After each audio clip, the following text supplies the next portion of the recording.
So, Brandon, as Adam Copeland was celebrating his completely predictable win over Claudio Castagnoli, part of the Death Riders, I was like, this isn't how the show's going to end. I know there's bad weather, and I'm like, did somebody not make it? And they're like, oh, that's right. Swerve promised to get his hands on Moxley before the end of the show.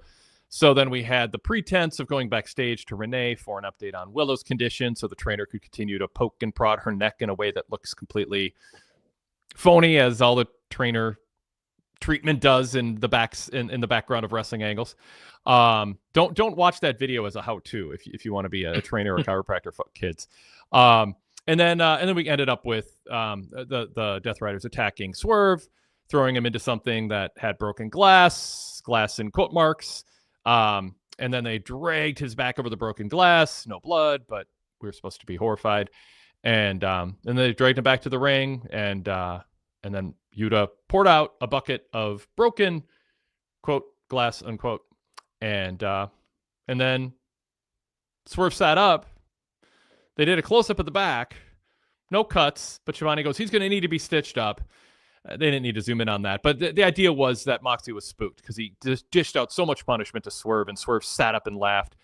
I mean, I get what they're trying to do. There's a lot of Death Rider beatdowns. They had to do something to promote that match. And as I'm watching the show, I'm like, what are they going to do to kind of remind us that this is a thing? I would have rather just had a nice promo from Swerve and a nice promo from Mox, and then something else with a little bit more meaning than Copeland Claudio to get me excited about it than another beatdown. But I mean, I understand, the idea is, we got to end on a high note with this brutal beatdown. And, maybe some people watch the glass and think it was cool. What'd you think? Yeah, I was on board for the first part of this closing segment. I thought that the interaction between Swerve and Hangman in the back was really good, and it's the first time that we've seen Swerve acknowledge, some fault in the feud with Hangman, and it kind of took Hangman back a little bit.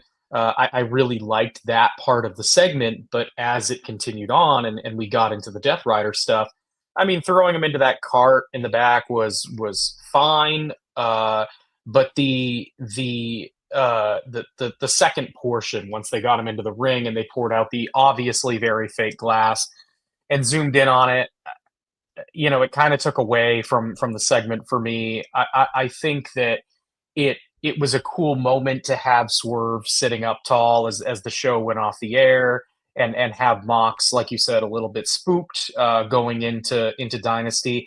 I thought that the idea was good. The execution was just lacking because of how poor the glass spot looked. But like you said, they had to do something here to build this match. I mean, this has been one of the more underbuilt pay-per-view cards I think that AEW has put together. Yeah. And so they were really, really trying here to give it a little extra juice. I just don't think that the execution worked all that well. Do you agree with me that just adding some layers to this with promos, with two really good talkers in Swerve and Moxley would have added to this? I also, by the way, would like to have heard from Claudio and Copeland to build up the main event a bit. I know that's not common practice with AEW. There's exceptions, but generally they just think the match kind of sells itself. But I guess I was looking for a little bit more talking to build this up. And I don't mean a 10-minute talking segment, just, something backstage that's rudimentary, straightforward, but kind of reinforces and maybe introduces something. We got it from, Swerve earlier in the night, but your thoughts on that aspect of adding a little context both to the main event tonight and the main event on Sunday night? Yeah, I think most programs that AEW puts out there could stand to benefit from a little bit more exposition, just on the microphone. I don't think that, generally speaking, we get enough of it with the majority of feuds. I think that you have a tale of two extremes where WWE often will go too far overboard and rely too heavily on the talking segments, and AEW doesn't really give it enough credit for how much it can do to really build a feud. I know that people have been a little bit more pleased with how Moxley has come off in recent weeks and thought that his promo work was a little better, but I just don't think that there's been enough of it. I think that, Moxley is generally at his best when he can have that cerebral quality on the microphone, and instead they've just been relying so heavily on these beatdowns that don't seem to lead anywhere and seem quite repetitive in nature. And I think that you've seen that throughout this feud as well. Let's take a sidebar for a second. I think we're in agreement on this, and I think those are good points. And I do think Mox has been better lately in terms of essentially abandoning, well, still keeping his pride about this idea I think he had for a bigger storyline, abandoning the idea that we're here to change AEW. This is about keeping the world title, and it's more straightforward heel work, and so that's good.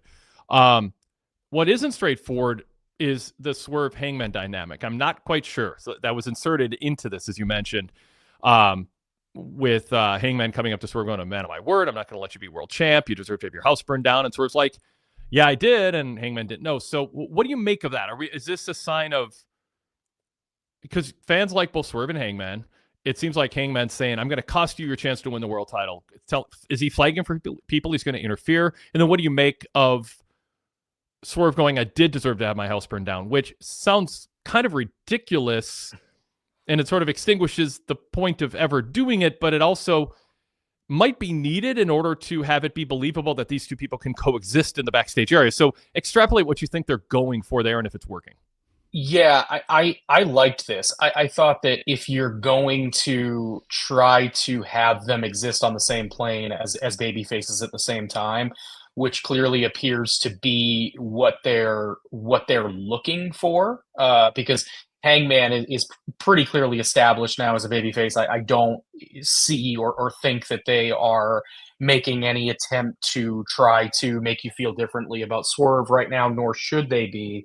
And so if both of these guys are going to coexist as baby faces, even if they aren't crossing paths frequently or at all, I think that it is good to sort of acknowledge the history between the two and how dastardly the things that they did to each other are, so that now that they are both back in the babyface role, that even if they aren't to be friends, and I certainly don't think that they should, go down that path, at least anytime soon, I like the fact that there is some acknowledgement that maybe both guys did something awful. And yeah, as Ryan points out there, that it makes sense with Swerve as the babyface here to admit that he deserved a dastardly act in return for what he did to Hangman.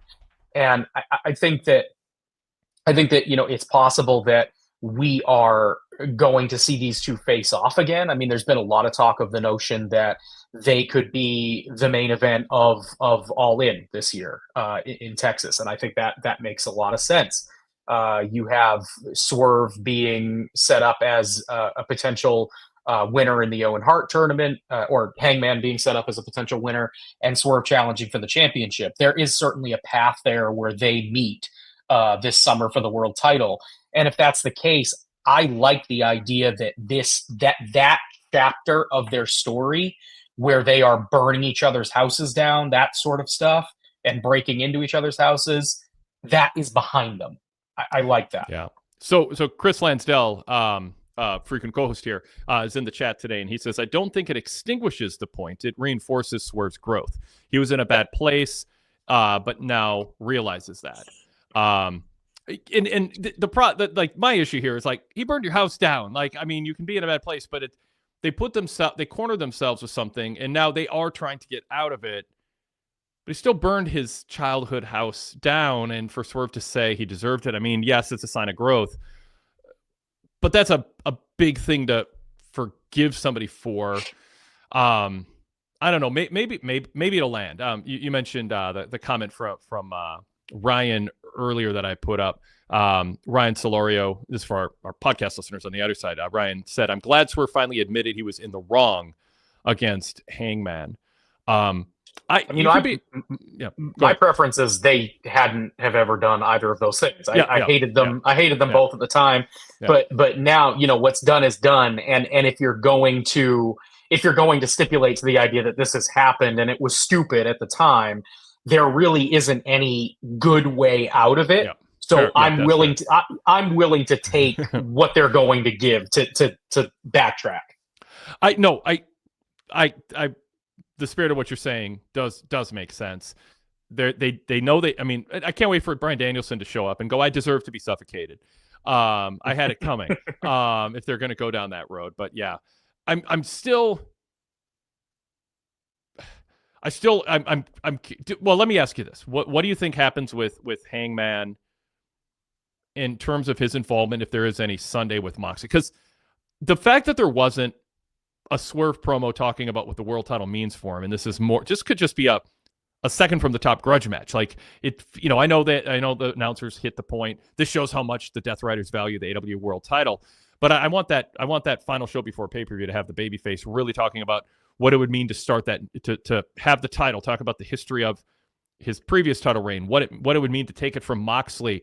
If it's about the title, the babyface should be talking about what it would mean to extract the title from the Death Riders in that briefcase and bring honor back to it. The argument, in a way, it's a tell when they don't really do that heavily, because they don't want fans to be excited about something that doesn't happen, because they plan something else. That this is a match that's a pivot to something else.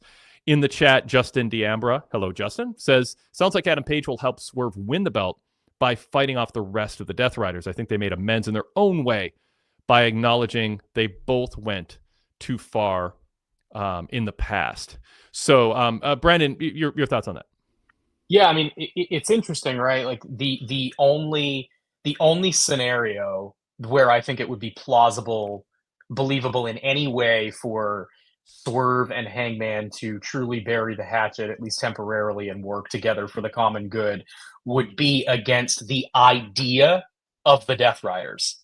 Like, if the Death Riders were presented as a legitimate threat to the future of AEW as a company, the way that they were intended to be, then to me, it would make sense in that one scenario for Swerve and Hangman, two of the forefront face figures of AEW, to briefly put their differences aside to work together to save the company that they both love. It might be the only thing that they could ever agree on. Yeah. But that's not the story that they're going to be able to tell, because that story for the Death Riders failed miserably, and they've had to basically ditch it. Interesting. Yeah.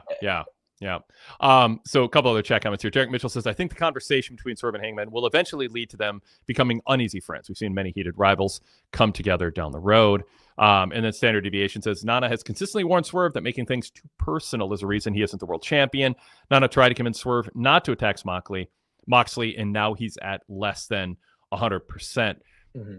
What do you think is going on? And do you think they're telling a consistent story, or are they hedging and swerving a little bit, no pun intended, in where they want to go with the Swerve-Nana dynamic? And what did the heated conversation we saw at the end, how does that play into it in your mind? I assume that the heated conversation was what he brings up, which is essentially that Swerve does have a tendency to get distracted and to take things to a personal level, especially when there is something to gain career-wise, and in this case, it's the world title. My assumption is, the same, that Nana was frustrated with Swerve for allowing himself to basically fall into the trap that Moxley was sort of setting for him, that he was putting himself in a position to get attacked and be less than 100% going into Sunday. I'm guessing that, maybe we'll get more exposition on that at a later date. I would hope that they follow up on it. But I also think that, I thought that they did a really good job at Revolution with the tease of dissension between Swerve and Nana, in the sense that is something that you could see happening in a real life friendship. Mm-hmm. Someone does something that angers the other person storms off in anger to cool down. Cooler heads prevail. They come out. They're still with their friend in the end. It was very much. It was a non-wrestling reaction to a wrestling angle. You don't see that a lot. Like, if a guy walks out, usually he's not coming back, or he comes back out and he screws his former friend. Yeah. This was just very simply, Nana gets angry, he leaves, he comes back when he cools down a bit, and we continue on. And I think that's kind of the story that they're continuing to tell with Nana and Swerve. And I like that if that's the path that they continue to go down. It feels natural. It feels like a real friendship. Do you have faith that a week and a few weeks from now, that this seems like it's being steered well, and you're confident it'll land, that we'll look back and go, you know what, they actually built up to this moment, the payoff, whatever that is specifically, do you think it'll pay off well? I think I'd like to see what they do this weekend, if anything. Because we've really only gotten a couple of significant story beats in this. We have the dissension at Revolution where Nana actually walks out and then comes back, and then they've more or less been on the same page since until that segment tonight. So I'd like to see where tonight leads, what we saw happen tonight, and then make a judgment based on that. But I think, if they were aware enough to have the nuance to book it the way that they did at Revolution, I think that they probably have a pretty strong backbone for this in mind. Jonathan Ertl, watching us on Facebook, says, the old saying, the enemy of my enemy is my friend. Rude Dog in the chat says, if Swerve and Hangman were making amends, why did Swerve not get Hangman's help tonight? He wouldn't have to go through that bad-looking fake glass. A lot of comments in the chat about the glass. A Milanos 20 says, this is unbearable. Please let this be the last time the show ends with the Death Riders beatdown. Gilbert Arbalo says, fakest glass I've ever seen. A Milano says, yes, so lame. And Ryan Solorio says, yeah, they shouldn't have zoomed in on his back. Yeah. Sadler version 3 adds, yeah, the glass looked awful. Understandable. So, but yeah, I guess Hangman running out now would be premature. Yeah. For the yeah. place I think that would have been a bridge too far for where they're at right now. Yeah. Yep. Because he was completely taken aback. He didn't know, the whole purpose of that segment was to, lay the seeds for something at a later date. But the way that the Hangman Page character has been presented, the way that he reacted made perfect sense. He was so taken aback by Swerve admitting fault that he just had to remove himself. He just walked away from the situation. He didn't know what to do. Yeah. Yep. And Hangman is, yeah, okay. I was going to ask fault, but no, that covers it. So let's actually pause there pretty deep here in Block A in the conversation on that closing segment. Let's pause, introduce ourselves, and then we'll cover more of the show and have more conversation here. This is the Wade Keller Pro Wrestling Post Show covering AEW Dynamite on Wednesday, April 2nd, 2025. I'm Wade Keller, host of the show, editor, publisher, and founder of the long-running Pro Wrestling Torch Weekly newsletter and the website PWTorch.com. You can find my live TV coverage at PWTorch.com, covering Raw, Dynamite, and SmackDown every Monday, Wednesday, and Friday, and also Sunday, my AEW pay-per-view coverage live as the show progresses. And you can also, if you're a VIP member, find those same reports at PWTorchVIP.com, but on a website with no ads and bonus content. That bonus content, by the way, includes access to our VIP library dating back to the late 1980s, hundreds of retro radio shows from the 90s, thousands of hours of podcasts over 20 years, dating back over 20 years, nearly 2,000 back issues of the Pro Wrestling Torch newsletter with big name Q&A Torch Talks in the pre-podcast, pre-shoot tape era. Really, really great resource if you want to walk through wrestling history or pick out a certain time and see what I was writing about it and what our team was writing about it. Speaking of the team, Brandon LeClair is my co-host on tonight's show. He will also be covering AEW's pay-per-view Sunday night and hosting Wrestling Night in America. Brandon, do we have a co-host lined up yet? Nope. Yeah, so we'll talk about that. I mentioned the other day, I wonder if Greg is available, or if not, we better get on that. So if you're watching out there, our potential co-hosts, you might be hearing from us.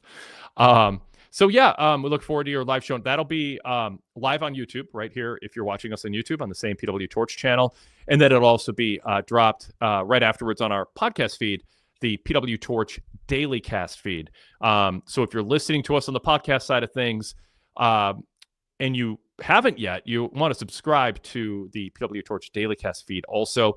I don't do shows on that feed. That's for our team with specific pairs of hosts doing specific shows on specific topics each week. We've got shows on NXT, AEW, WWE, the 90s Past Cast, the Coast to Coast covering the indie scene, Wrestling Night in America, and more. I always leave one or two off when I'm trying to rattle these off. But it's a great series of podcasts, and I mean, I'm sure there's at least one, if not all of them, that you're going to make destination listening each week. Just search PWTorch in your podcast app when that pops up. Also, by the way, if you want to subscribe to our VIP lineup in Apple Podcasts using your Apple account, it's one of the most frictionless ways to get commercial-free versions of our free shows and also all of our VIP shows. So to do that, search PWTorch. And in addition to the Daily Cast logo, you'll see this charcoal gray logo pop up that says PWTorch VIP in Apple Podcasts. Click on that, subscribe for free, and then you can upgrade to unlock all the VIP shows. But we do offer free samples of VIP shows on there periodically, including yesterday's episode of Everything with Rich and Wade, in-depth conversation on a wide array of topics. So if you want to get a taste of one of our VIP exclusive shows, Everything with Rich and Wade from yesterday is free on that Apple Podcast app. And while you're at it, if you are discovering us on YouTube or haven't yet, search Wade Keller in your podcast app of choice, Spotify, Apple Podcasts, whatever iOS or Android app you use, and enter Wade Keller, and you'll see a red logo and blue logo pop up. Subscribe to both. The red logo show is our post-show feed for Raw, Dynamite, SmackDown, and then the blue logo show is our main podcast feed. We also do pay-per-view previews, interviews, flashbacks, more. Yesterday, Jason Powell from ProWrestling.net and the Pro Wrestling Boom Podcast joined me for the flagship. But we're here to talk Dynamite, and you can join us in the chat. So if you are watching us live, jump on in and join the conversation. It's a place we keep an eye on to get feedback as the show progresses. We like to see your opinions on what we are saying as the show progresses. Another way you can reach us is by email, wadekellerpodcast@gmail.com. It's a way to also participate in the show. If you don't watch us live on YouTube, but you do watch the TV shows, you can send us an email and go about your life and download the show or watch and listen later, but still be part of the show. That's wadekellerpodcast@gmail.com. That's also a way to reach us if you're going to be in attendance at an AEW or WWE event, Raw, Dynamite, or SmackDown, and want to be an on-site correspondent, or for pay-per-views and PLEs. Drop me a line there with the information, and maybe you can be on the show and contribute as our on-site correspondent. Another note, please like this show. Comment below if you're watching us on demand, and subscribe to our channel. You can also click that bell to get notified of when we go live. But especially give us that like, and the more engagement we have with listeners chat in the comment area, the more YouTube thinks we're doing a good job and recommends it to other people. And finally, I mentioned VIP membership on Apple. You can get full details on other ways to subscribe through Spotify, Patreon, or our main site with a full VIP membership at pwtorch.com/govip. Great time to sign up with not only AEW Dynasty, but WrestleMania right around the corner. And then finally, volunteers are welcome. If you're interested in being a contributor to pwtorch.com with written weekly reports and columns, apply to join our team. Email me at kellerwade@gmail.com. Probably the best way to reach me for that kind of thing. That's a little bit more administrative. kellerwade@gmail.com. All right, Brandon, I want to do a segment here where we just run down a few thoughts on the best and worst aspects of the show.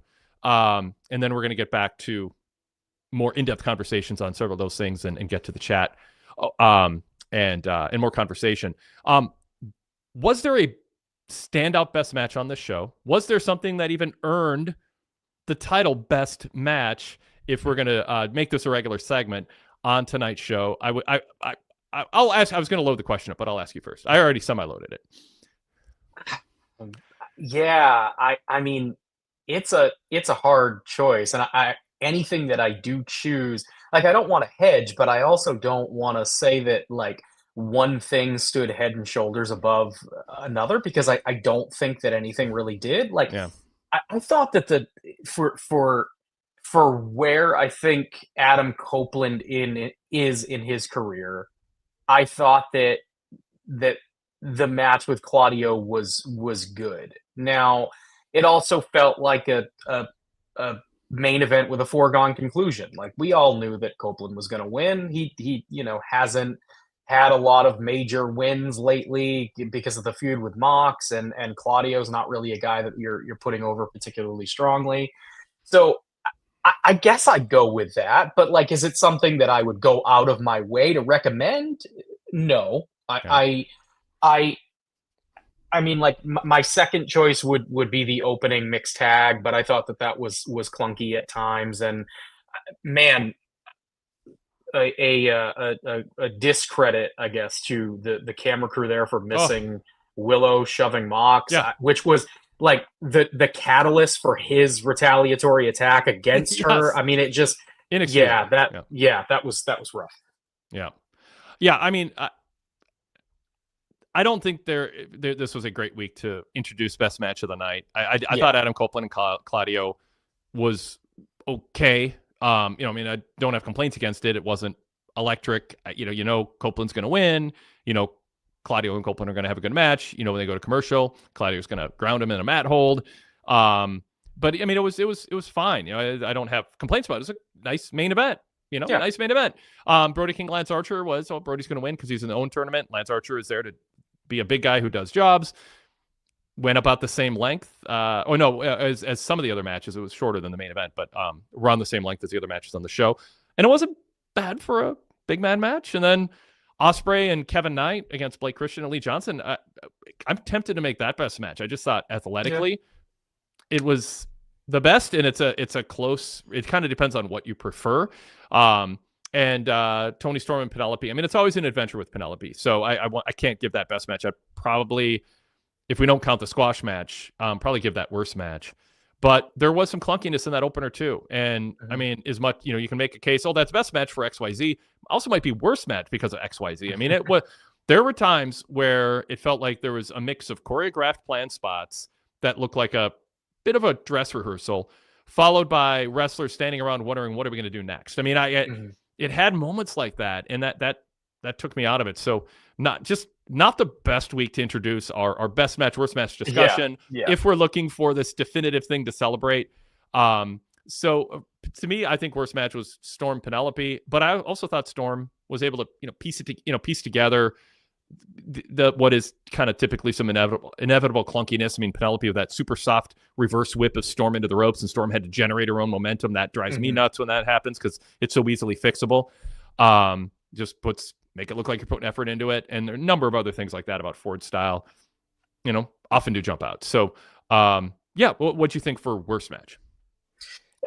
I mean, same kind of thing. Like there was nothing on this show that was egregious. I mean, if we're going to discount the squash match because that it didn't, there wasn't much to it, then I'd probably go with Storm and Penelope for the reasons you mentioned. But I also don't think it was bad. Like, it was serviceable. Like, and it served its purpose. I mean, it gave Tony Storm a win over an opponent that is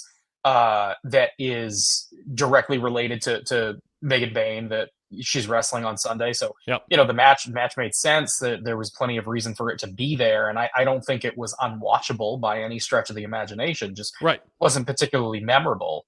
So. Yeah, I mean, if we're not including the squash in there, I guess that's my vote, but it's not like a resounding vote either.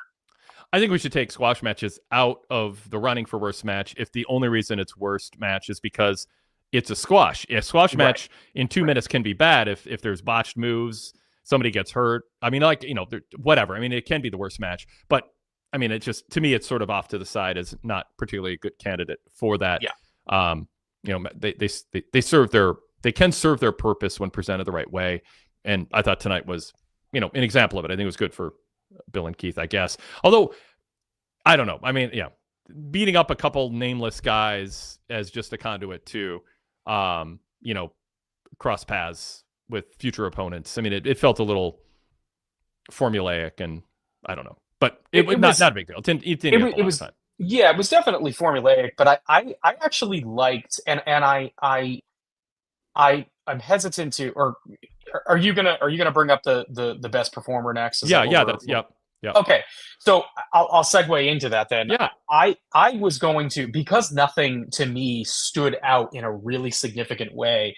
I was actually going to give that to Big Bill because I thought that for as little TV time as he had, he made the most of it.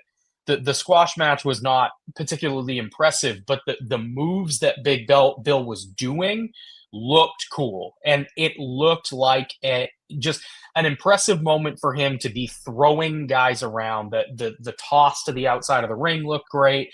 I mean, he was believable on the mic when he challenged the Hurt Syndicate for the tag team titles, and I thought it was a good look for him to have a dominant performance like that, and then get right in Lashley's face. And you got to see, because everybody knows Lashley's a big guy. Yeah. And it's not Yeah. it's not often that in AEW you get to see Big Bill standing face to face with another very large man, because there aren't a lot of them on the roster. So to see that was kind of neat. I thought it was a good night for him, even if it wasn't much. Yes. So I'm tempted to give performance of the night to the referee, who did not reward the pre-match attack by Claudio on Copeland, and pulled him away and said, Adam, are you okay? And then Adam said yes, and then allowed the match to continue. I don't think AEW's ever done that. I've been harping on it for, I don't know, check my watch, 6 years. And so I'm tempted to give performance of the night to the referee for that. Also, by the way, on a more serious note, although I'm serious in complimenting that, I shouldn't gloat, or I just do that. That's common sense thing to do. Chris Lansdale points out, he even said, do you want to do this, Adam? It's a shoot, bro. Also, by the way, we should take MJF. I did what Lashley did. I don't feel bad. MJ, or MJMV.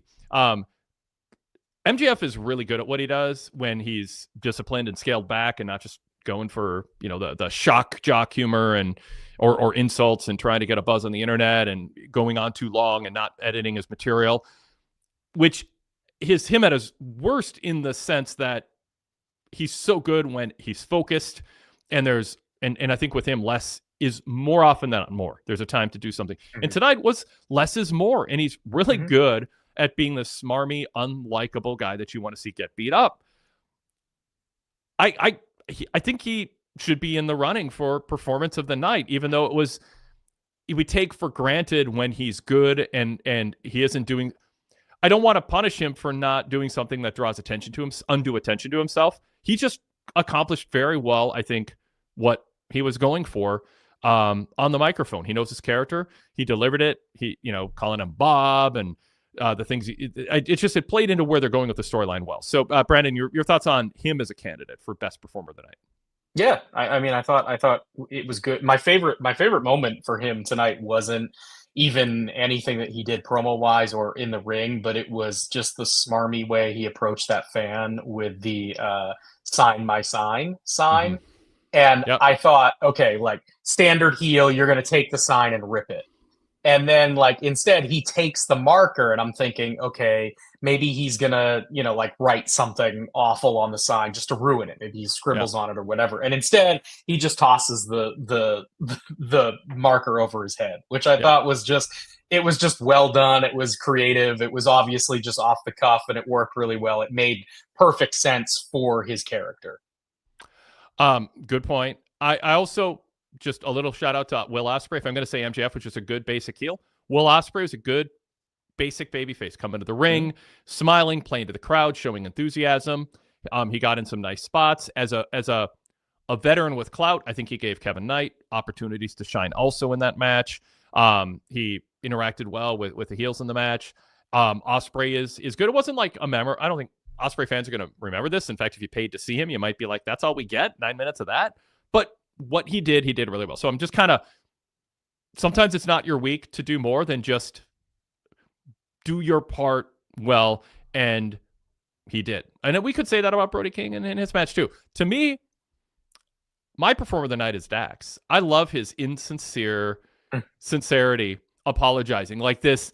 It's so syrupy and heavy-handed that I'm almost buying that he actually is buying his own BS, that he's kind of torn. So there's that segment, quote, recorded earlier in the day with Renee, and he's like, I deserve to be fined for manhandling the referee. I've invited him here, and he handed Paul Turner, the referee, his check for $10,000. He said, I asked Tony Khan, can I just give it right to the ref? He deserves it. And Tony Khan said yes. And it's just so over the top, and it's so deadpan. And then Cash is just sitting there going, come on, nobody's buying. I'm not buying this.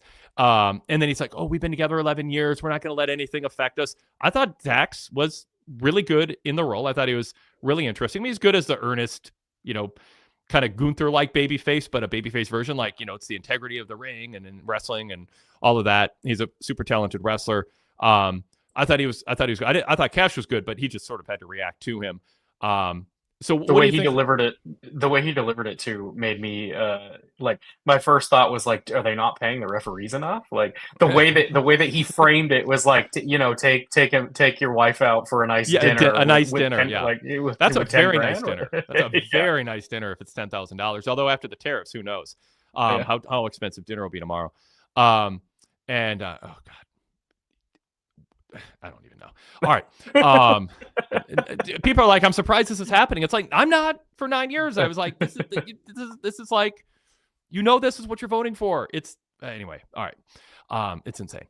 But it has been for a long time. People are like, I never thought it'd be like this. It's like, yeah, this is exactly what I was voting against and warning people against. And I mean, I smile, but it's tragic. But that's a whole sidebar political thing. But yeah, the idea of don't cash the check till Friday and wink. It's like this really lame joke, and he's like, I'm just joshing with you.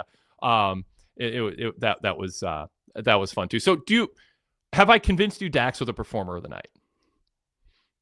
I mean, I don't have an argument against it. I mean, I think everyone. Who gets your vote? Who gets your vote? I'll go with. Don't agree with me. That's too easy. I know. Or I shouldn't say easy, but no, I'm joking. If you sincerely think I made my case, do that. I mean, Hangman had briefly, but I mean, it doesn't have Hangman. I mean, Hangman was another guy that I thought I would.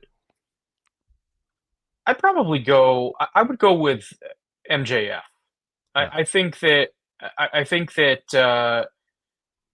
the case that you made for him is the most compelling, in the sense that he really is just so good when he is showing restraint. And I don't know that this angle with the Hurt Syndicate is necessarily going to, be the best thing on TV on a weekly basis. But I don't know where it's going, and I don't say that to say that to as a negative. Sometimes, when in wrestling, when you have something that you don't know where it's going, it's a negative because it just doesn't make sense and it's not working.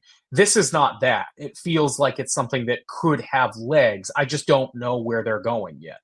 Yeah, totally. Yeah, Sadler version 3 says, I'm interested in where they go with the MJF Hurt Syndicate. I have no idea where it's heading, and that's interesting. Some comments on my Dax nomination. Standard Deviation says, it's so Dax. I've always thought he walks a syrupy line in his babyface promos. This feels like the character I've seen him as the past couple of years. Justin D'Ambra says, Dax says he thought Cash was a security guard. Since when does security ever stop anything? There could be a beheading and no one comes out to help, but Dax shoves a ref and all hell breaks loose. My thought when he brought up the security guard is, so it's okay to punch a security guard, but not a referee? Like, he's apologizing to the referee and giving him $10,000 and saying, go buy your wife dinner. But then he's saying, the reason that I shoved you or struck you is I thought you were security. And it plays into my argument that there should be, like, the security should band together and, demand better treatment. Tongue in cheek a little, but yeah. Ryan Solorio says Dax feels more natural as a heel. So anyway, yep. All right. Any other?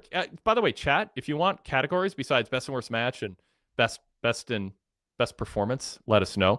Was there a worst performance for you? I don't want to bake negativity into the format, but was there something that stood out to you? I mean, worst performance as a director missing Willow, knocking Mox through the table. I mean, I think that's the winner.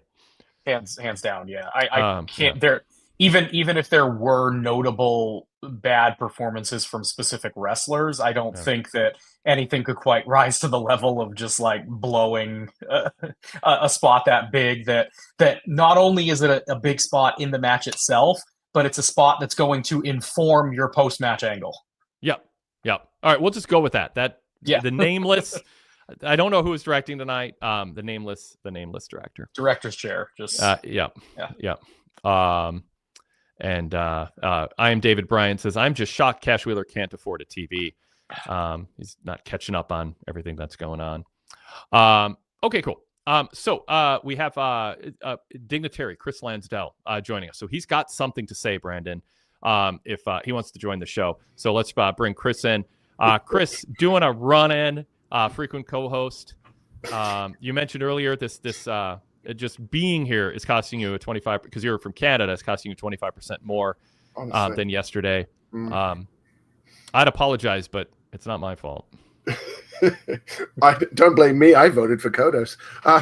These internet waves are not free, Wade. I will tell you that. Oh, that's true. Yeah, that's a good point. Yeah, I mean, yeah. What am I? I think you're joking, and you're like, no, serious. Yeah. There's a couple things that you brought up to touch on. You mentioned that the idea of, I think, Brandon, you said the idea of the beatdown on Swerve at the end of the show was a good one. I don't think the glass was needed, though. It's not no holds barred on Sunday, I don't think. Yeah. And you could have done a beatdown. You could have used a chair. You could have put him through a table. It would have been way more effective, and you wouldn't have had the risk of him sitting there with a bunch of sugar on his back. Just, it's the worst damp squib of a finish since the exploding ring match.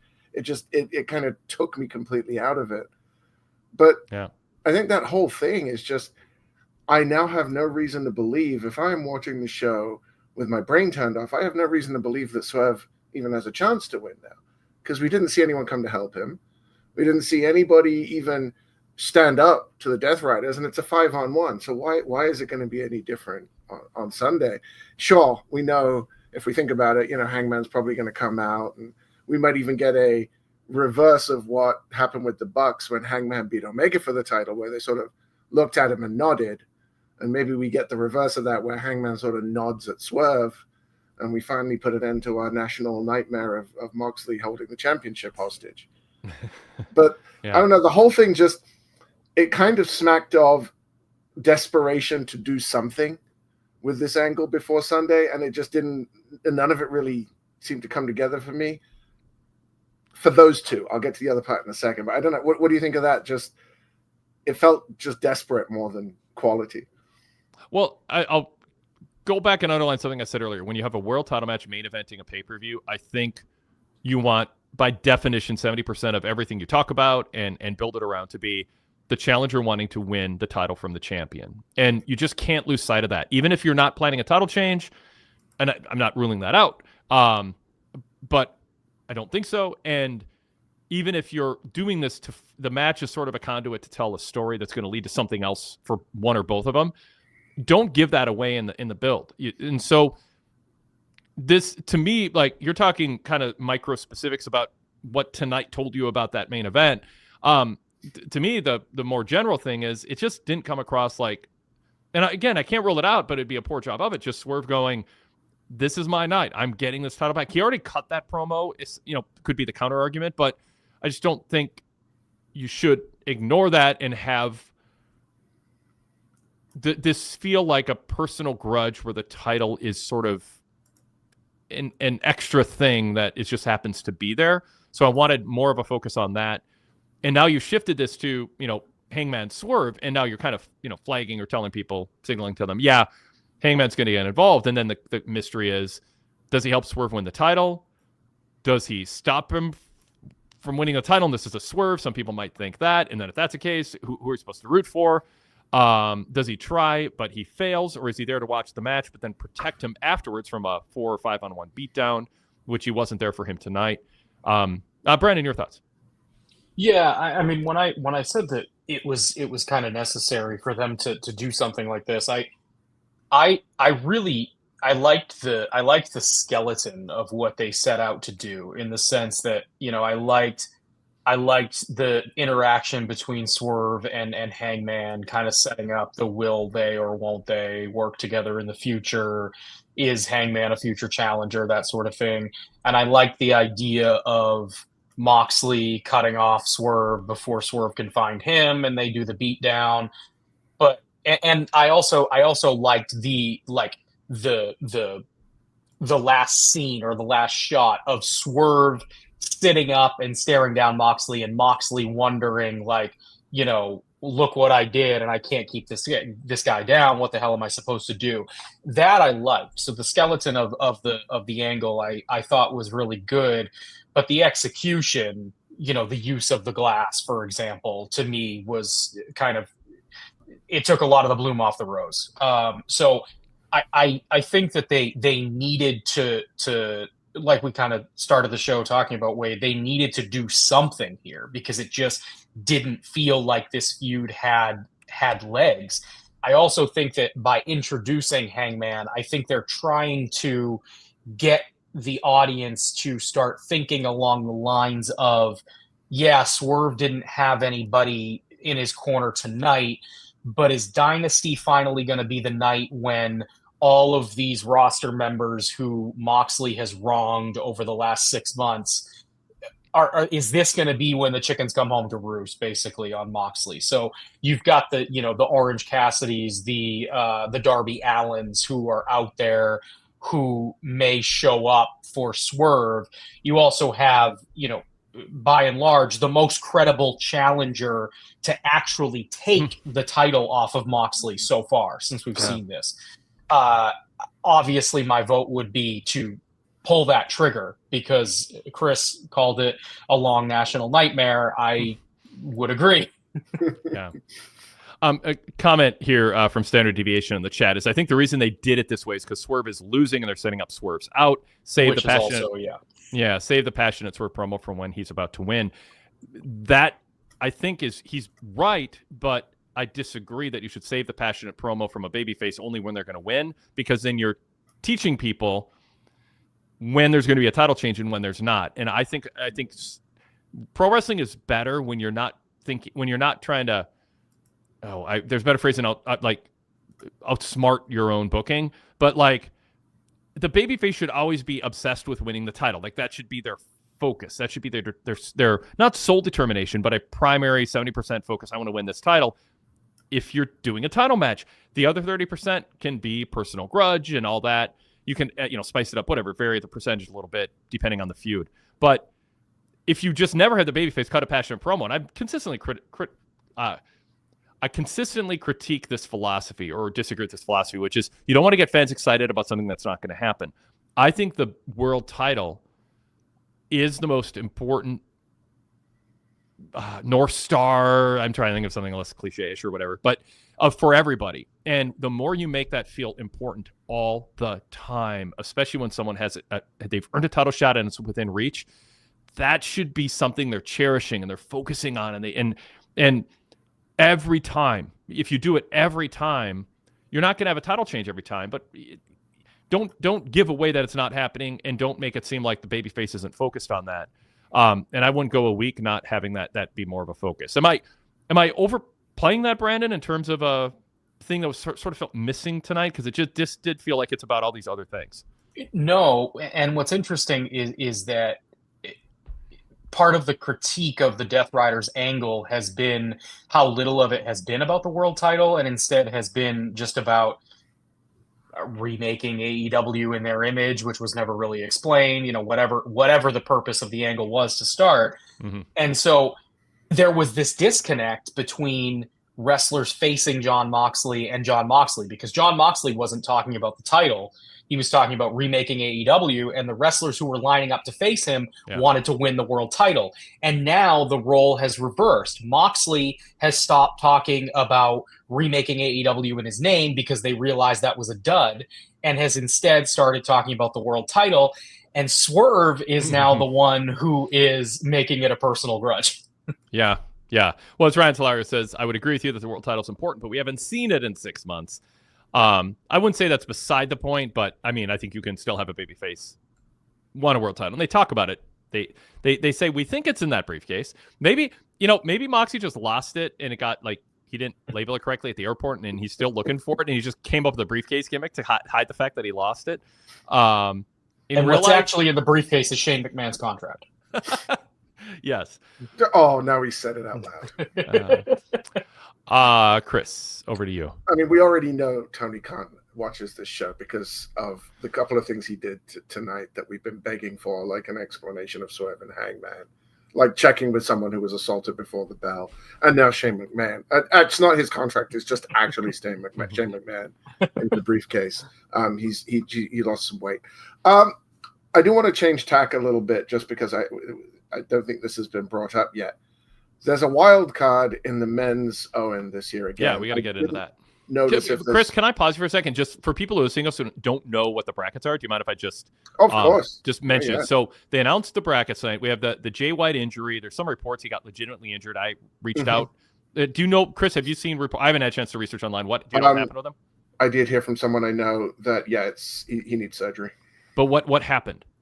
That I didn't get. That's what I'm looking for. Yeah. Yeah, it is legit, and he's getting surgery. So yeah, that's yeah. So hopefully what, Brandon? Would it happened on Collision? Not from what I can tell.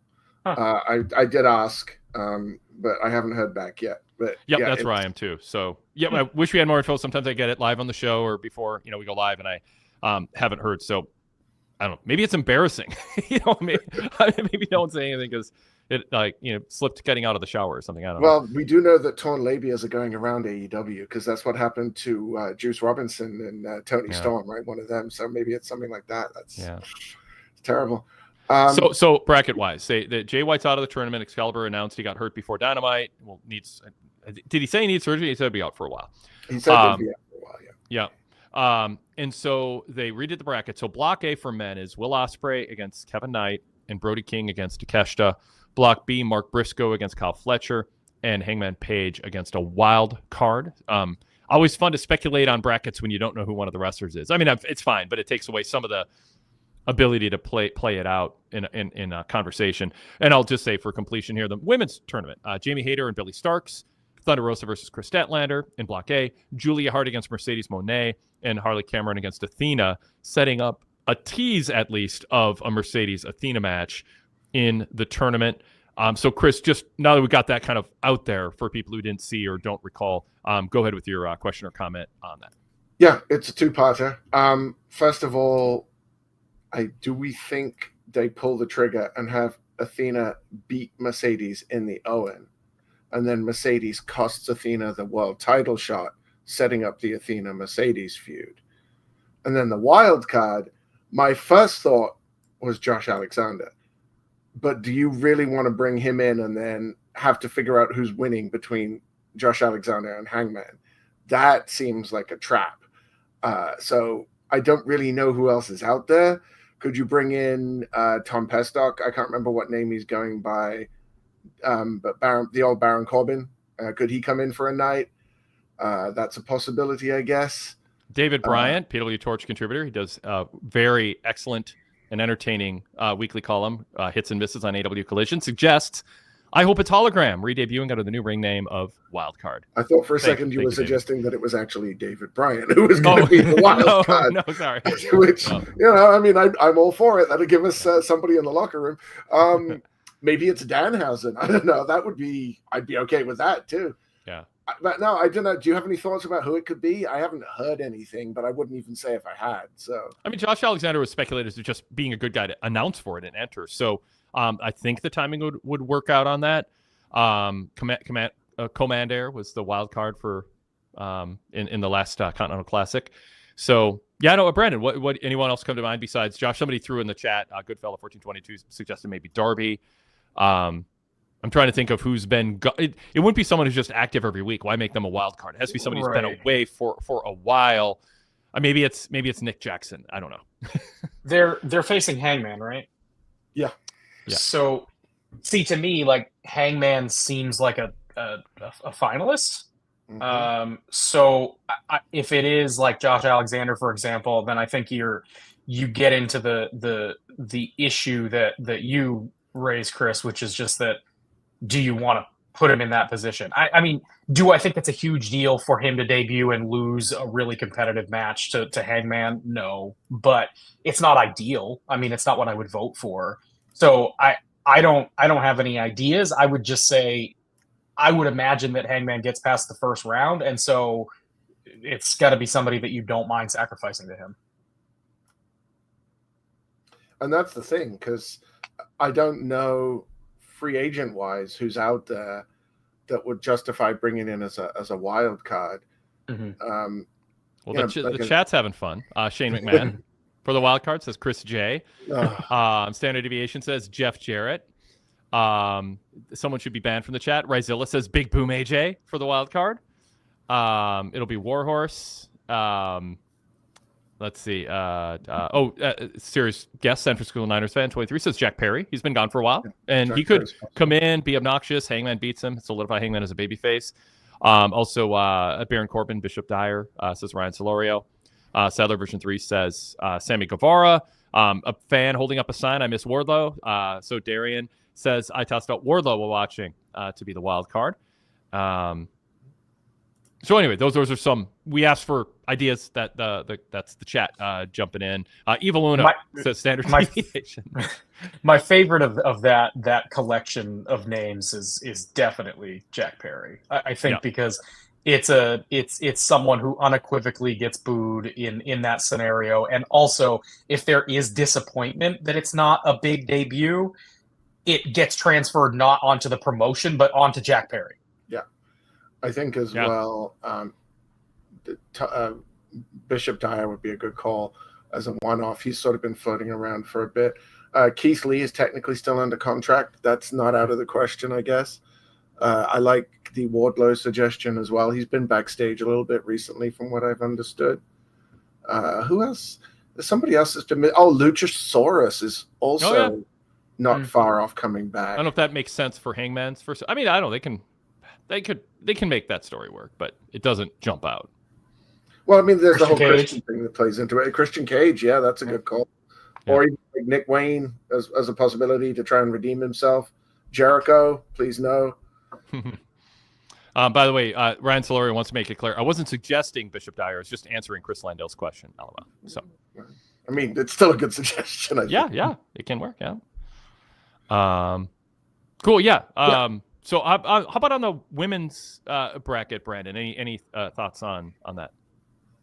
Well, I think it's interesting that we have Mercedes Moné in a position to potentially lose.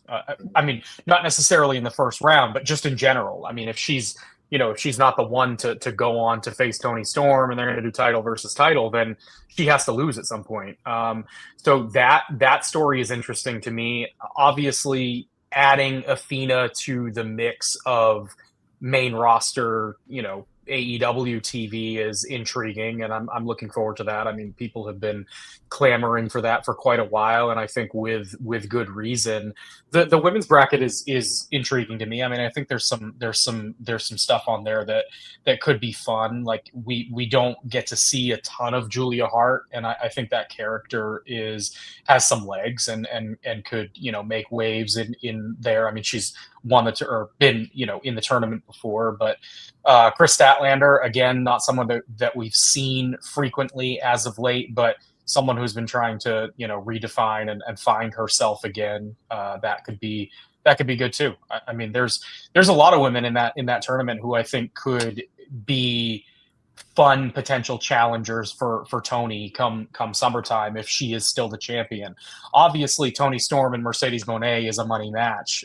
No pun intended, when they get to it. I just don't know when they want to pull the trigger on that. If it's well, I'll just put it this way instead of being too specific. Chris, does in the women's bracket, what are the finals possibilities? We don't have a wild card, so we can kind of explore that. Is this a chance to really establish Athena? If so, who's the right opponent for her to tell that story? If it's Mercedes, just establishing something else to add to her trophy case. Who's the best opponent for her there? Is this a way to say Harley Cameron is more than comedy? Is it a way to try to reestablish Jamie Hayter? Do you give Thunder Rosa a boost? Some people would vote for Chris Statlander to kind of reassert her as a...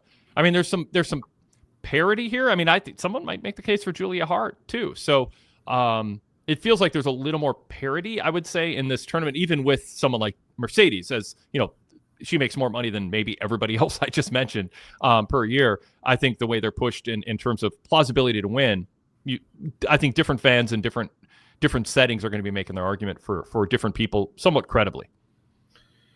Yeah, I don't really see a path. that Athena doesn't make it to the final. Yeah. The question is, do you put her against Billy Starks in an AEW ring? They had a really good feud in Ring of Honor. Do you try and make this where you heat up Jamie Hayter, thinking that either she's going to lose in the final or she's going to win in the final thanks to Mercedes Moné? That would be the possibilities that I could see on the other side of the bracket. I think Athena wins the tournament and then loses against the champion, whether that's Toni Storm or Megan Bayne, thanks to Mercedes getting in the way. And then that sets up Athena and Mercedes playing off the Billy Starks thing, which I still think is the way they want to go with that. Rich Fan is in shambles right now. He's quite happy that we're finally seeing Athena on actual television. He didn't even watch it, which is, I'm like, you got to watch it. But anyway, we talked about that on everything. I heard that today. I think if it's on Dynamite, he might watch it. It's not enough to get him onto Collision, I don't think. Yeah. But now I'm curious where they go with this, and it's similar to what we were talking about with the Royal Rumble, where there were so many possibilities to win, even for people like us who are seasoned viewers of wrestling. We can see where storylines are going, that it just makes us want to tune in and watch because we don't actually know. And that's such a rarity. And to have both promotions able to do it within such a short time span is actually kind of refreshing for me. It's making that whole faith not in humanity, because no, humanity's awful right now, but in the professional wrestling business is strangely enough growing, because they're surprising me. And I didn't think they were going to be able to do that anymore. Interesting.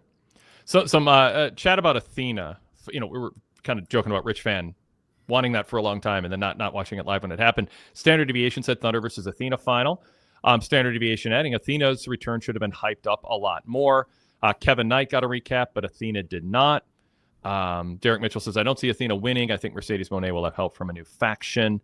But yeah, so Lady B said, trying to understand why they didn't air an Athena recap tonight after doing it on Collision. They aired a recap on Kevin Knight. Lady B said that before Standard Deviation. He was just responding to her. Yeah, they did. I didn't think they did a great job with Kevin Knight. They did their usual thing of, hey, this is a exciting up and coming guy, and here's a couple of factoids about him from Wikipedia, or if you followed his career. But we don't really know anything about what motivates him, what defines him as a person, how we should feel emotionally about him. That's my criticism of AEW video packages. Is it's like, hey, look, here's a wrestler that some of our audience knows, and those losers who are watching who don't because they don't watch enough wrestling will, tell you a little bit about him in a video package. But I don't come away from those feeling any emotional reaction. I don't think they understand this. This is not jobs.com. What's your resume? This is getting people to want to feel emotions when they watch a match, to see someone succeed or fail, achieve greatness or have setbacks because they don't deserve it. And so with Kevin Knight, it's like, okay, yes, he's a good athlete and he trained with these people. Okay, well, how do you want me to feel about him? What is his mission? Say, there's nothing there. So with Athena, it's even a bigger problem because she's not an up and comer in the sense that people are going to go, oh, I remember her. Oh, and that's her name now because they haven't been watching ROH. And when you just sort of have her just be someone who gets mentioned for a tournament with no fanfare, you've defined her as not worthy of fanfare. And you can't undo that. You can't go back and make a big deal out of her being on AEW. It's sort of awkward because why wasn't she sooner?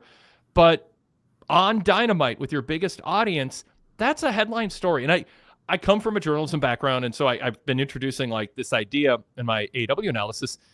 They need someone who looks at what the news that happens in their company through the eyes of a journalist. What's the headline? What's the lead? Where do we present it so that it has the impact? Kind of think of, there's people who have probably never held a newspaper in their hand now who are watching this. But in a newspaper, it's like you walk by the newsstand, you hold it in your hands, and the editors have to decide at 11 p.m. at night, what's our headline going to be with all these stories we have? What do we want the big bold headline to be that causes people to buy the newspaper? Or they just know we made the editorial choice that this is a big story of the week. You could argue with Athena showing up in the women's division should be the headline story in the proverbial AEW daily newspaper. And it just gets it happened on Collision, and now it's just matter of fact. She's in the tournament. I want more, and I get what Lady B is saying. Brandon, what do you think? I think it's completely wrong for them to think this way, but I think to AEW, the powers that be there, ROH is canon AEW product, and AEW fans are hardcore, and they watch all of the AEW product, and so they already know that Athena is a big deal because she's a historic champion in Ring of Honor. I think that assessment is completely wrong and horrible for business, but I think that's how they operate. It's a through line with their booking from day one. Yeah. Chris. Oh, actually, let me read a couple comments in the chat before I threw to you, but let me rescind it. It was so easy to make Athena feel like a big deal tonight. They already planted the seeds with Billy in recent weeks. I'm David Bryant says, I agree. Athena's return to TV watched by more than three people should have done a much bigger deal. She's a true in-ring artist. And Standard Deviation said, yeah, a huge miss. So Chris, your thoughts? Yeah, Athena, you could have taken 3 minutes and given her a squash match tonight. Yep. And had the announcers go, she's here, she's arrived, this is huge. Just have her come in, hit the O-face, which is still a spectacular looking move. And what a name. Well, yes. I mean, it's a heck of a lot better than whatever. I can't remember what it was called before. The Eclipse, that's what it was, because Ember Moon. I understand where Tony is coming from, because this whole company was founded on the basis that the internet is enough to start a wrestling promotion. I remember when Jerry Jarrett thought that. He thought the website traffic would lead to $10 Wednesday buys, and he got some fake numbers and thought he was doing well, and then found out numbers that he was getting from Bob Ryder and people were not going to translate into a successful pay-per-view weekly series. So that there's history to people overestimating the internet, and a lot of people have actually since then. Yeah, he was right that the internet could have sustained a promotion. He just didn't launch it the correct way. He should have done it for free to start with instead of doing $10 a week. But I think Tony has just completely lost sight of how wrestling is supposed to work. But it's working, and he's got the money to burn. So even if we say that the numbers on Max are doubled and inflated, and they're actually half of what has been reported, they're still hitting, what would that be, about 850,000 a week, which is better than they've been doing for a long time. So the internet is a substantial part of what they're doing. They had 2,500 people in a 12,000 seat building tonight, and they had set up for 2,800. They didn't even sell out. I mean, it's a relatively small town and all that. To me, numbers that may or may not have any validity about a streaming service when there's been mixed indications of how they count the numbers and if it translates in the same way Nielsen counts numbers. I mean, I'm ignoring is the wrong word. I'm not putting credence on it because, I mean, as I said I think it was Everything with Rich or with Jason Paul, I did both podcasts yesterday on the flagship. The numbers out there from Brandon Thurston and his in-depth WrestleNomics reports on how these numbers are tallied differently, streaming versus cable. I don't know. I'm like, I feel like we shouldn't talk about it till we get something where it is more apples to apples. But your point, it's like, I don't give credit for NXT for growing. They happen to be on the CW. It turned out to be better than USA. I care, starting with the CW, what's the trend. And with AEW, we had to reset the clock, Chris, when they got on Max, because we can't say they're losing viewership on TBS because a lot of people or TNT because they choose to watch on Max. And we don't know how many more people are watching on Max, but we do know the Netflix numbers are probably pretty reliable once we kind of extrapolate how those are tallied, which is different than Nielsen. And for, legitimate reasons, they tally them differently. Those numbers are not off the charts great. And the numbers coming out about Max, which is a fraction of Netflix subscribership, are so out of proportion with what you would extrapolate based on any kind of guesswork, especially for a show that's still available live on cable. I don't even like talking about those numbers right now until we get something more concrete. So that's my little sidebar there, but go ahead. I do think that it's not growth for AEW, it's recovery as well. Like, I don't think that's credit for anything. Whatever it is. Yeah. But you did mention Kevin Knight. That was the last thing I wanted to bring up. to be fair to AEW, it's not like this is a man with 20 years of independent career history to go over. He's young, he's still new, he's still learning. Basically, what they told you tonight is Kevin Knight. He hasn't really developed much of a personality. He is 28, but he hasn't been wrestling that long. He has spent almost his entire career in New Japan as a tag team guy. And I've watched a lot of him through Best of the Super Juniors and the Super Junior Tag League. And to me, he is most known for botching at least one "I'm trying too hard to be spectacular" move every match. He's like if Jack Evans and Sammy Guevara had a baby, which is not a distinction that anybody wants. He doesn't do the ridiculous number of poses that Sammy Guevara does. He might be more athletic than Sammy, not quite as athletic as Jack Evans. For those of you who only saw Jack Evans in AEW and missed his Ring of Honor career when he was 20, this guy was doing 720 somersault sentons off the top rope for fun. It's ridiculous what he was able to do. Kevin Knight is ridiculously athletic, but he's too athletic. And sometimes he's actually jumping higher and over-rotating than more than he thinks he can, and it leads to things just not working.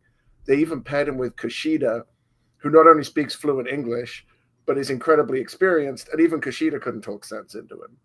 So I'm not really sure what AEW thinks they can get out of Kevin Knight.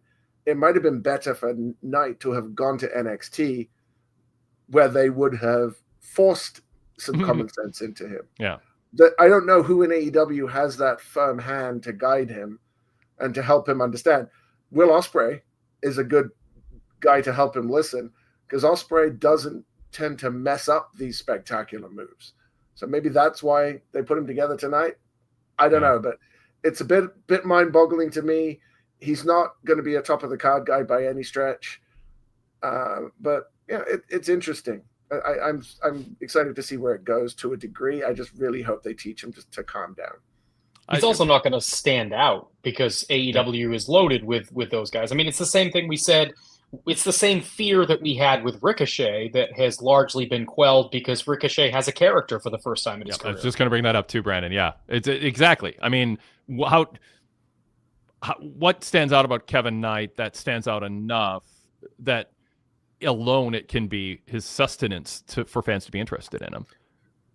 I know you don't watch a lot of New Japan, Wade. Brandon, I'm not sure how much of it you watch. Okay. He will stand out for his athleticism. He is head and shoulders above Ricochet and what he can do athletically. I believe he's got his vertical leap. I don't want to misquote it, but I believe it starts 37 feet. 37 feet. 37 feet. Yep. Well, okay, yeah. I got that from the source that had the max numbers. Oh, right. Oh, just as an aside, some of the commentary tonight, some of the shots they were taking at each other.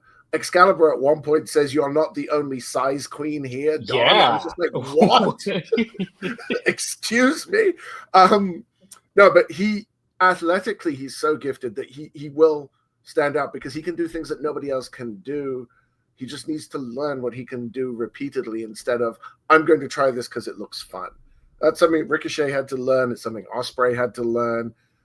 If Kevin Knight can learn that, then I think he'll be okay. But I do think he has the ability to stand out just because he's insanely athletic. Yeah. I'm joking about. I'm joking about the max numbers, but as I said earlier this week, I'm not disputing them. I don't have facts to dispute them. I just am guardedly suspicious of the methodology matching the numbers we're used to. And how Nielsen compiles them versus something that Tony Khan is telling people. And I do know Tony Khan has told people that number, but it's not a press release that a corporation is attaching its official, letterhead to. And so I just am saying, let's put it in it. Let's guardedly be skeptical of it matching exactly person for person the way Nielsen averages the minute-by-minute numbers. I will trust Brandon Thurston on this if he comes out and says, yeah, this is something I've checked on and have verified or other sources. So I'm not reporting it's wrong. I'm reporting I'm skeptical it's an apples-to-apples computation based on the fact that Netflix, we had to go through a whole process figuring that out, and it's just something Tony Khan is telling people. Yeah.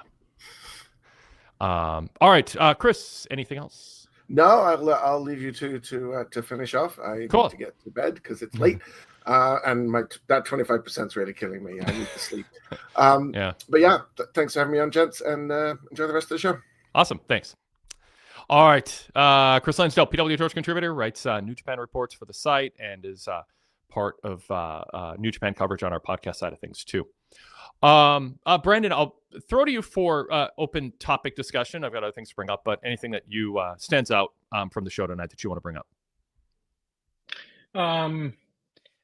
I continue to be impressed by Brody King.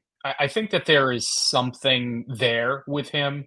I talked about this with several of the people in chat and co-hosts as well on the Revolution post show with Greg and there's something there with Brody. I'm not sure what the ceiling is for it quite yet. There's a genuine connection that he has cultivated with the crowd, and I think that it's always wise to pay attention to that. I don't know if, in AEW, obviously you can get by at the top of the card without having tip-top promo skills. It's not something that they necessarily require you to carry at a significant degree. I don't know that we've gotten a ton of opportunity to really hear him on the mic. I would be interested to see how he fared in a true upper mid-card program where he can stand out for several weeks at a time, get a couple of wins against credible opponents under his belt, and get a big match on pay-per-view. Something bigger than just that sort of throwaway title match that he had last month.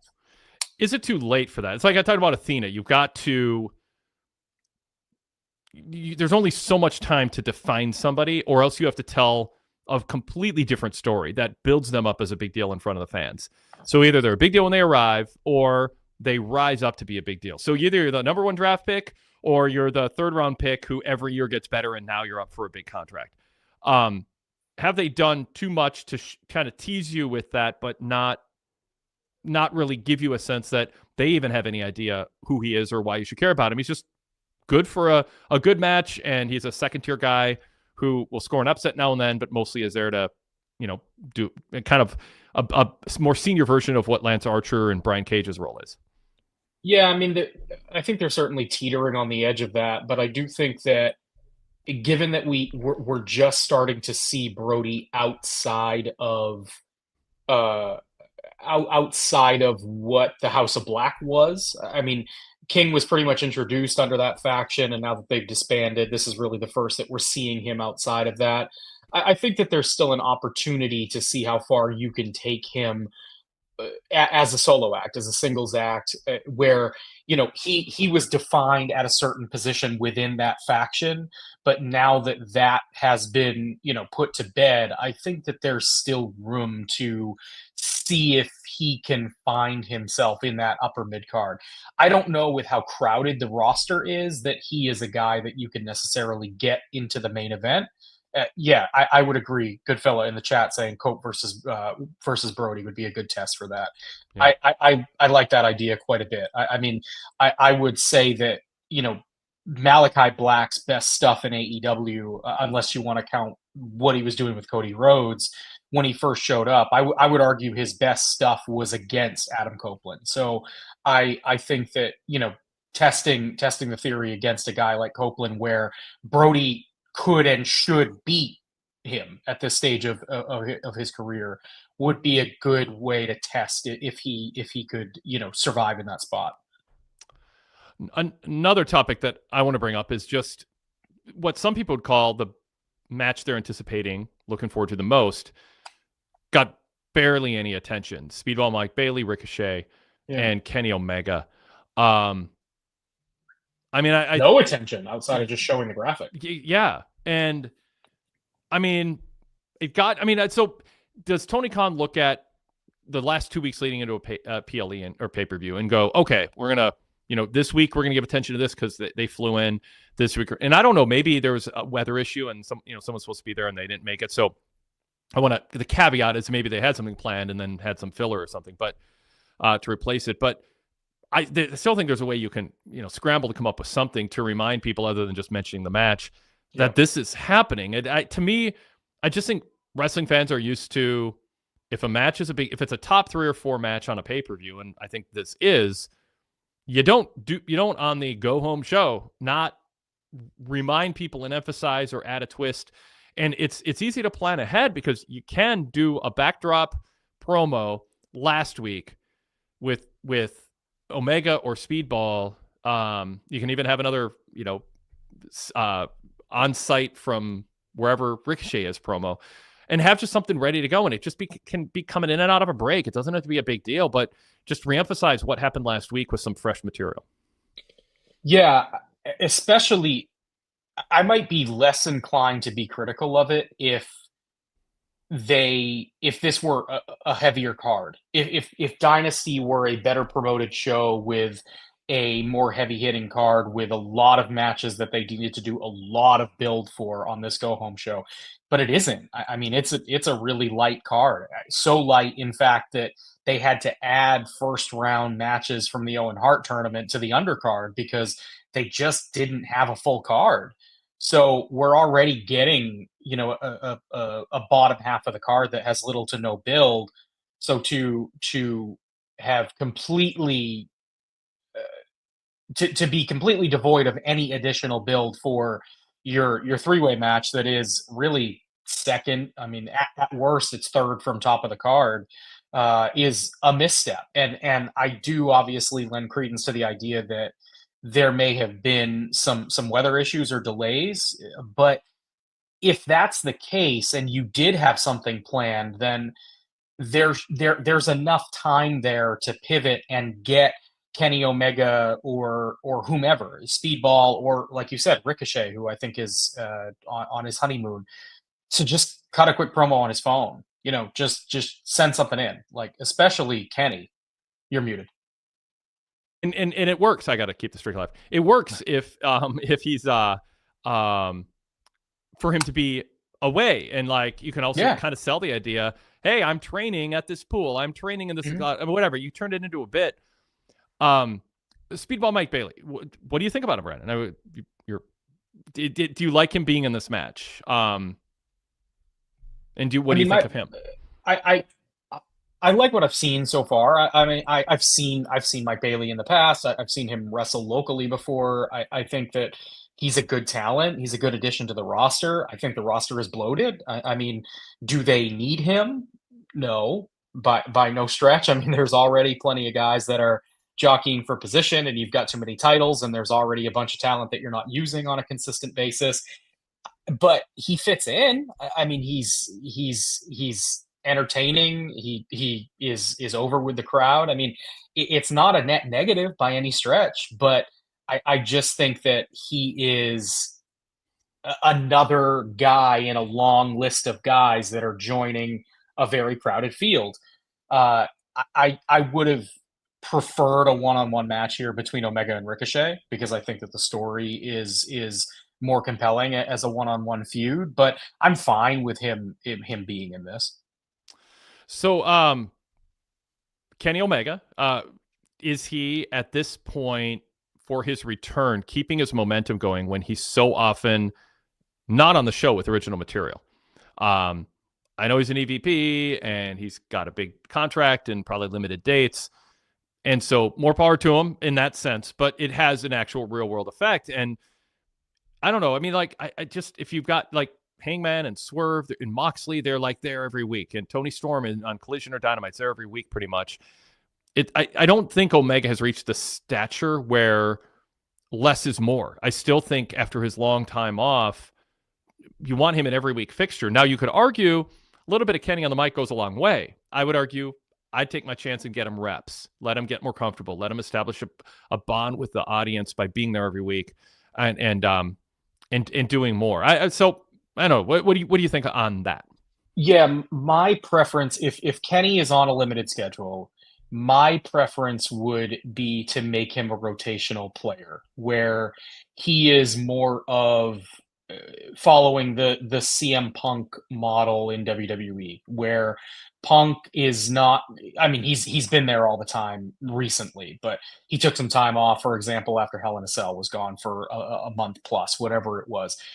If Kenny's not going to be a full-time guy, I would rather them pick and choose their spots with him and have him be there every week for stretches and then give him, more significant time off. So in other words, I like that. I don't want to see Kenny for 2 weeks and then not see him for 3 or whatever it is. And then he comes back, but they're still building a feud for the next pay-per-view.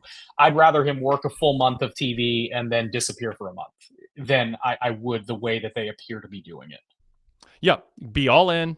No pun intended, obviously. Just be all in for a while, write him out, have him take time off, whatever. Yeah, just like, especially when you were gone as long as he was. If you're going to be in the Kenny Omega business, you've got to have it seem like he is committed and he's got something to say and something to do every week. And it does just kind of refirm up that he isn't a special attraction, because I just don't. I think for a certain slice of AEW's audience, he's earned that status, but not enough with the national cable audience that they're trying to grab. We talked about Dax. I gave him performance of the week. I got a kick out of that with some chat room comments on it. Where do you think that ultimately is going with Copeland and FTR? Cash says we're going to win Sunday, but we got to talk afterwards, sort of ominously, after just sort of tolerating whatever Dax was up to. Where do you think it's heading? Feels like a breakup is imminent. I mean, unless it's a big red herring. I mean, they're certainly devoting an awful lot of TV time to the idea, and I'm not on board with it personally. I don't see Dax and Cash having a significant amount of success long term as singles acts on a bloated AEW roster. I mean, if this were a different time period and you had 7 or 8 of your top 15 guys, 20 guys out with injury, and you really needed to try something new, then sure, let's go for that. But this is not a situation where, WWE during the pandemic really needed to try something with Jey Uso, and it really hit in a big way. They did not have the depth that AEW has right now. And I just don't think that you're going to get satisfactory long-term storytelling out of Dax and Cash as individual wrestlers. It's hard enough for them to get attention as a tag team. I just don't see it happening as singles guys. And so I just wouldn't vote for it. All right, let's go to JB from Detroit with some talking points that will either add a new angle to what we've already talked about or introduce some things we haven't yet. Was Mox hitting a paradigm shift on Willow appropriate for a nationally televised wrestling program in 2025? I'd argue that, given the context, what Mox worked, but I certainly see the other side. I think it's important that Willow gets one over on Mox. Is it possible she factors into the Mox Swerve match at Dynasty? So number of questions there, Brandon. Obviously, it would have helped if they had caught the move, but we know Excalibur told us what happened, and we kind of saw the after effect. Willow is looks like she can take a move, and the idea that a man delivering a move is so much worse than a formidable professional female might to some sound outdated in and of itself. Like, well, why do we treat a move by a man so devastatingly worse than Willow taking a move from? But they're obviously, with domestic violence and just history and context and all that, I get it's a touchy issue, and I think every booker and any wrestler involved in the angle should think this through and decide, the pros and cons of doing it, and if you can defend it in the face of what will be some criticism. What do you think? Yeah, my vote is not to do these kinds of matches. It's just my preference. I don't I don't have a real big issue with it. I think that if the men and women involved are comfortable and the promotion is comfortable, I'm not going to get too gummed up in the like the political undertones of it. It's just not my preference. I wouldn't book it, but Yep. I understand that a lot of people just don't. They don't care. It's fine by them, and that's fine by me. With that being said, like I thought that the way that it happened tonight was it seemed thought out. It seemed well thought out in the sense that Swerve connected with the kick on Marina, and it was an accident, and he reacted like it was an accident, and almost like he did something wrong because as the baby face, you don't want to hit a woman. And then I thought that the follow up action, which is the spot that they missed, Willow knocking Moxley off the apron and Mox falls through the table. It was good that happened first. That Mox's follow up attack on Willow was the direct result of Willow attacking him first. So I thought that the order in which they did everything was right. I wouldn't have voted for it. I don't think it adds much of anything to the Moxley and Swerve program because Willow and Swerve are not an established team. They're not an established pairing on TV, so it's fine that Swerve showed concern for his friend and his partner tonight, but there isn't a long-standing relationship here. It's not like if someone had attacked Renee in front of Moxley, for example. Yep, that makes sense. Couple notes from the chat as we've been talking here. David Bryant says, they literally set people on fire with flamethrowers. My outrage is lost and found for this. Sadler version 3 says, I know either looks bad, but I think wrestling move is visually better than a work strike, a punch or kick. I don't think they should do men on women violence at all, though. Rude Dog says, I guarantee Willow is stoked for that spot in real life. Very likely so. It's beside the point, but it's not an invalid point to assert. And Ryan Solario says, I think the story is Willow has a surgically repaired neck. Yeah, they brought that up. And yeah, so anyway, those are some, I guess here, Standard Deviation chimed in. I like the spot earlier in the match when Mox teased it and Swerve set up Maria, and then they both let them go. In a way, though, that plays into the notion that what Mox did crossed a line because Swerve is like, if you do that, I'm going to do this. And they both reacted not like, well, let's go do it. But Mox is like, don't do that to Marina Shafir, so I won't do this to Willow. And Marina's a badass, but Mox was willing to give up an opportunity to beat up Willow in order to protect Marina from Swerve. If that was four guys and not two guys and two women, that would have been handled differently. That spot was there because it's meant to mean more when a man attacks a woman within the context of wrestling, just like a pinfall or submission victory means more than a count out or an DQ. I mean, there's just things within canon of the way they tell stories, the rules of engagement, where by definition that's meant to be more dramatic. You're supposed to gasp at it because of the gender dynamic.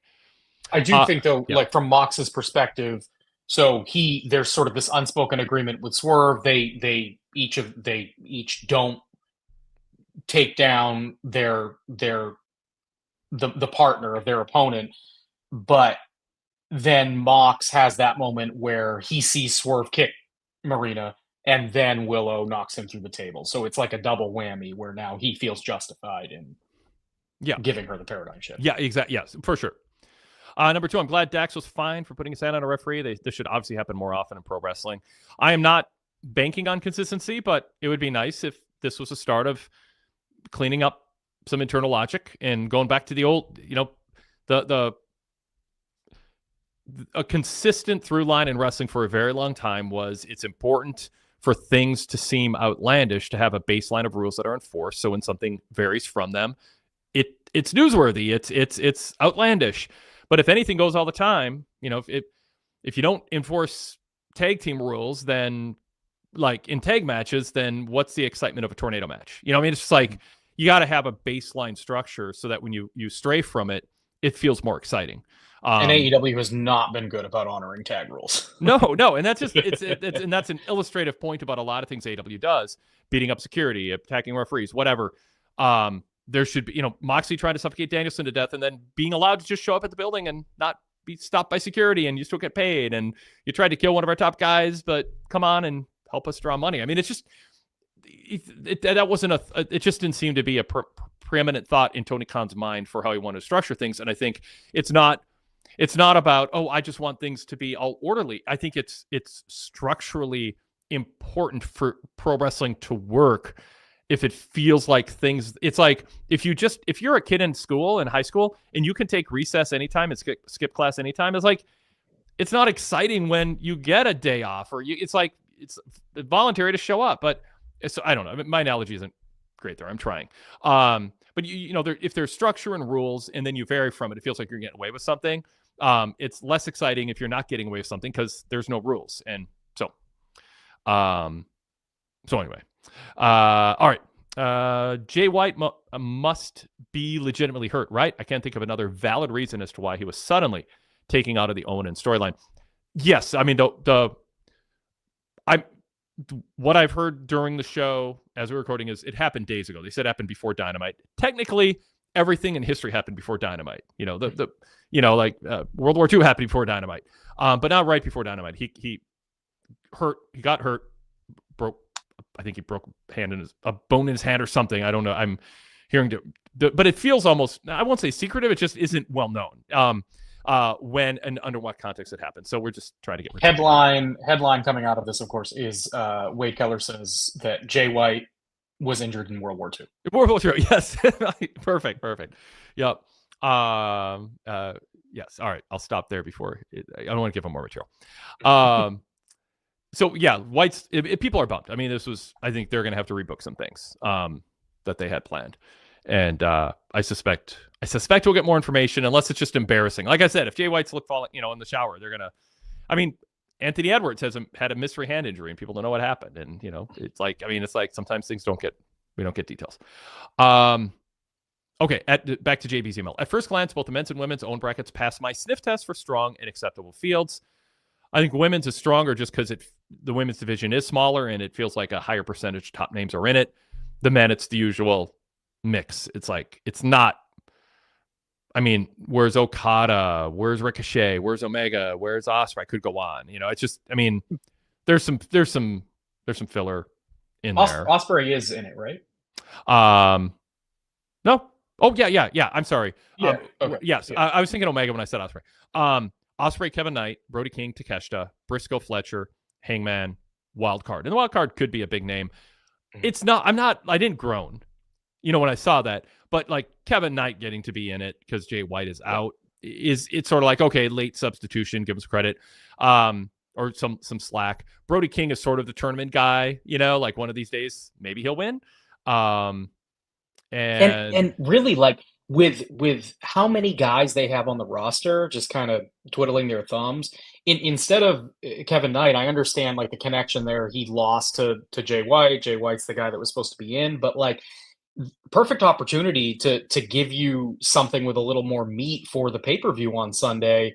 Do some sort of multi-man match where the winner gets that spot. Yep. That would be nice for him to earn it in front of the fans. I mean, yeah. Okay, so let's see.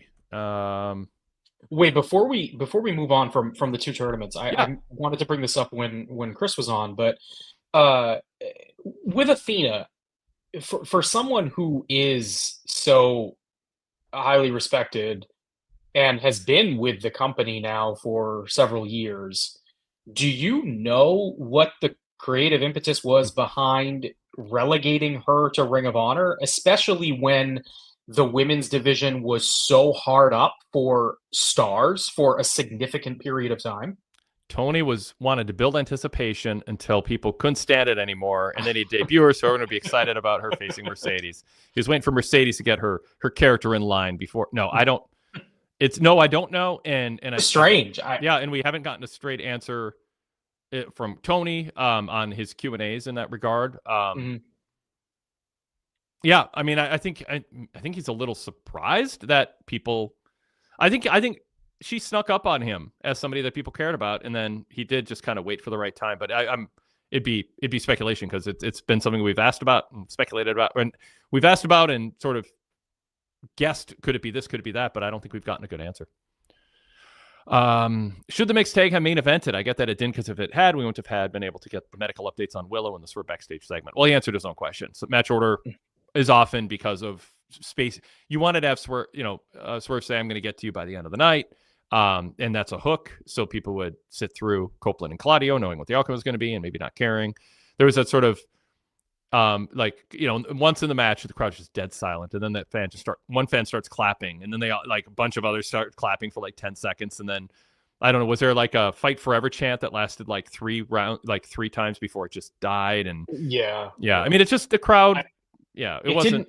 At least, I mean, they've had small crowds like this where the building sounded empty. Right.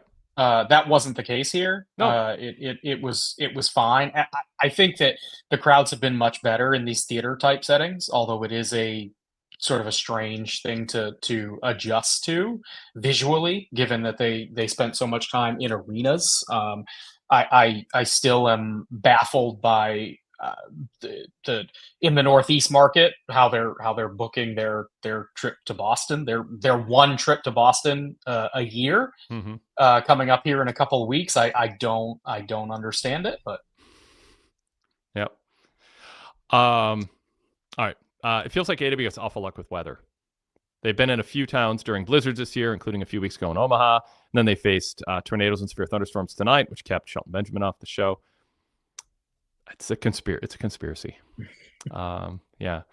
Let's see. I still don't have a good feel for where MJF Hurt Syndicate angle's going. Could it be that MJF pulls a heel turn with MJF and Shelton and Bobby go full face? The only issue I see with that is that MJF doesn't really need the manager mouthpiece type, and Shelton and Bobby do. That being said, a stable led by MJF and MVP could be very intriguing. We talked about that earlier. I talked about it on a podcast yesterday. I can't remember if it was with both Jason Powell and Rich Fan, but one of them for sure. We talked about that. I love we're coming full circle with Harley Camera, now teaming with Mercedes on Collision this Saturday. I thought today was a wise time to reintroduce the Mercedes puppet.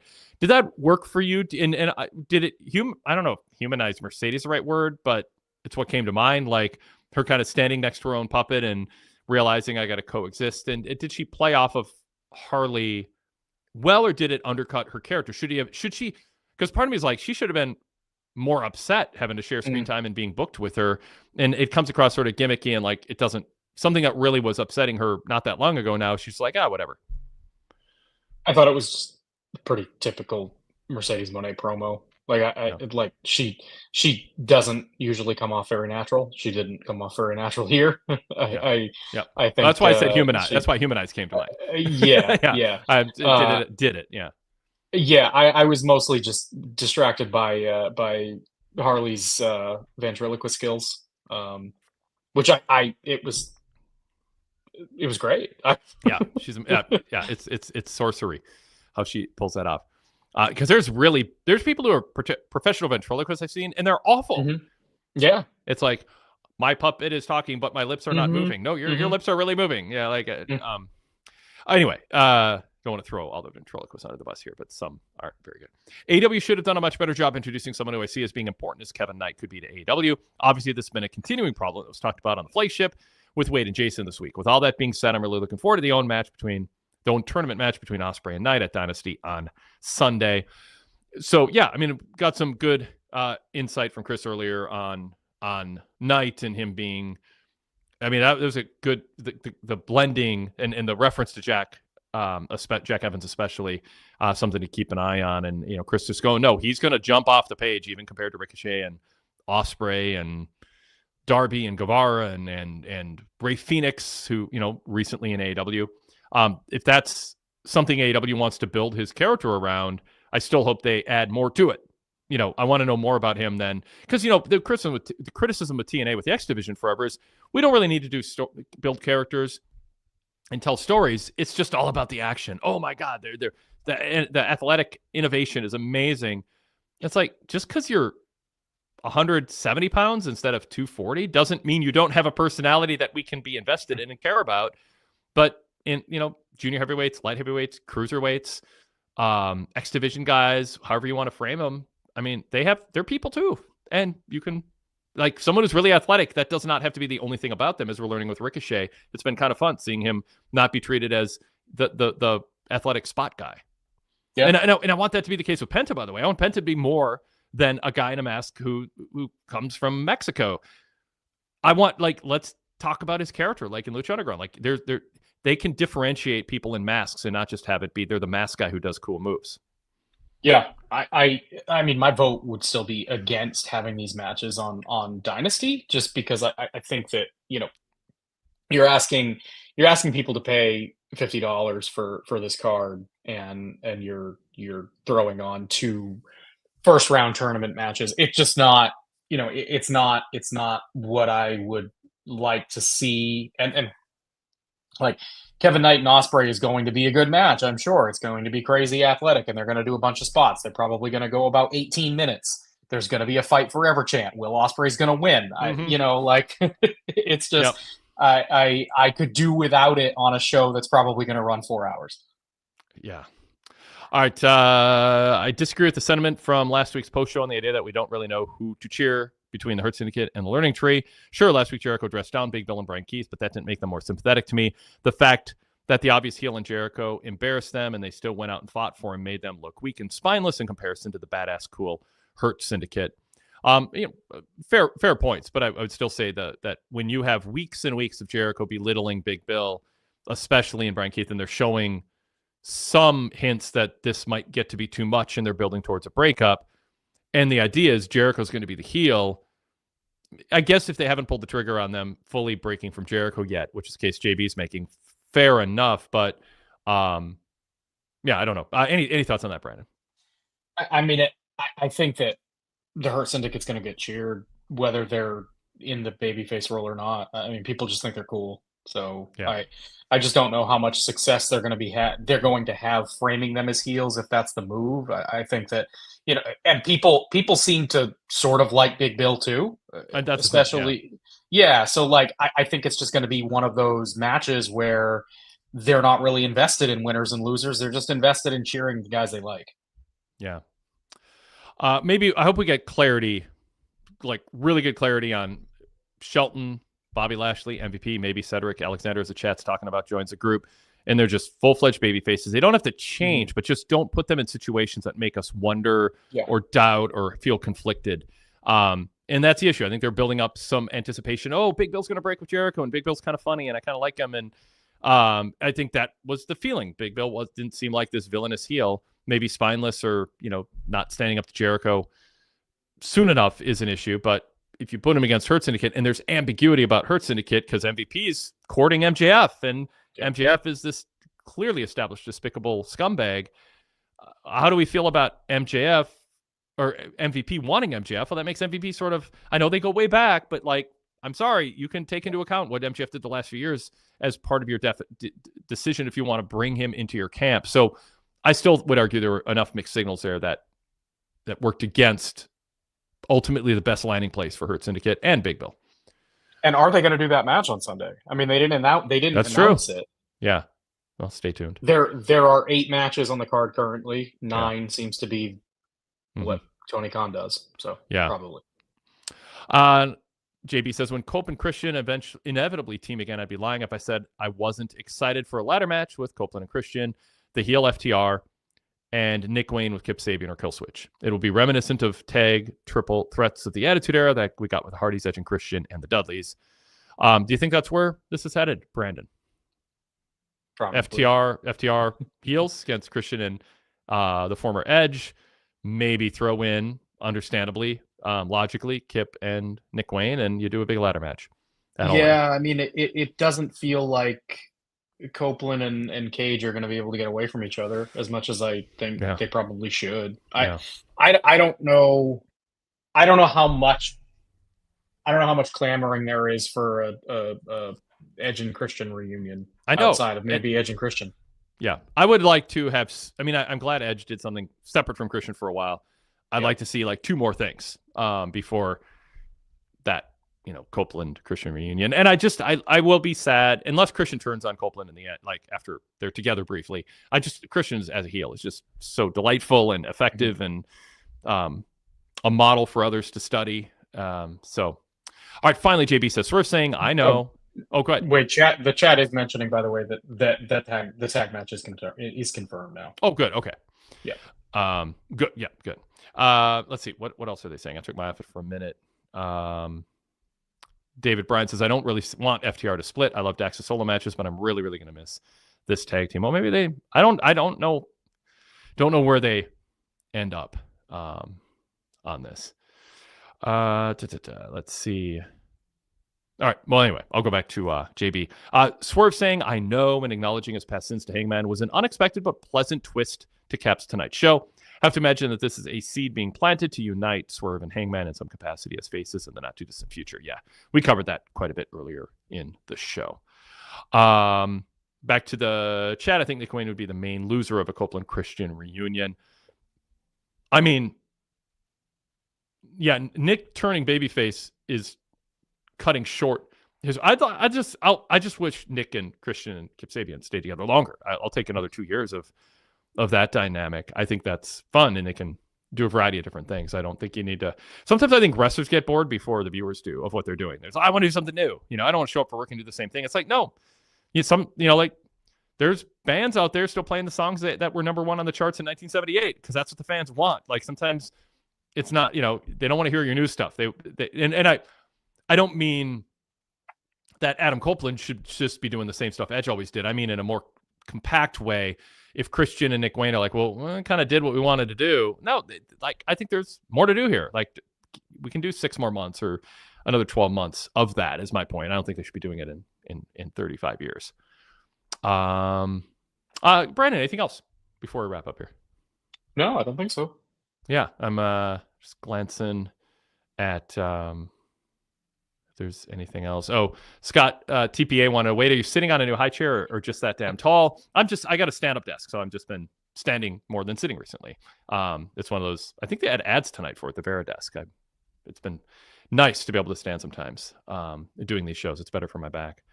Anyway, all right, cool. Well, we'll end with a VIP plug. We got a lot coming up this weekend. That's VIP exclusive, and then what isn't VIP exclusive has commercials in it, and you can have a nice streamlined listening experience minus those commercial breaks. They just skip right past. PWTorch.com/GoVIP is where you get information on all the different ways to sign up: credit card, debit card, PayPal, Patreon, your Apple account with your iPhone, different tiers, different benefits depending on what you're looking for and what platform you use. And it does unlock 35 plus years of archives if you get a full VIP membership. And it gives you access to our ad-free website with all the content that's on the free site and bonus content. And it is organized really well, I think, in terms of finding what you're looking for, especially when you want to dive into the archives. You can certainly go down some rabbit holes. You can get a 7-day free trial of our VIP lineup through Patreon or Spotify. Just search PWTorch VIP. That gets you on board in time for Sunday's event. Brandon, you will be hosting Sunday night after AEW Dynasty. We look forward to that post show. And at that same time, I'll be recording the VIP exclusive roundtable with hopefully Todd Martin. He's got some issues with his voice coming back from his big tour of Europe, avoiding WWE, but still on tour with at a similar time as WWE. So hopefully his voice is back by then. We'll have an augmented schedule with the fix, unfortunately, because of that. So bad news for VIP members. Looking forward to that. But Brandon, thanks as always. Great talking with you. Yeah, for sure. Glad to be here and looking forward to Sunday. Yep. And thanks, chat. And we will talk to y'all next time, if not sooner. Of course, right here on YouTube on Friday night after SmackDown.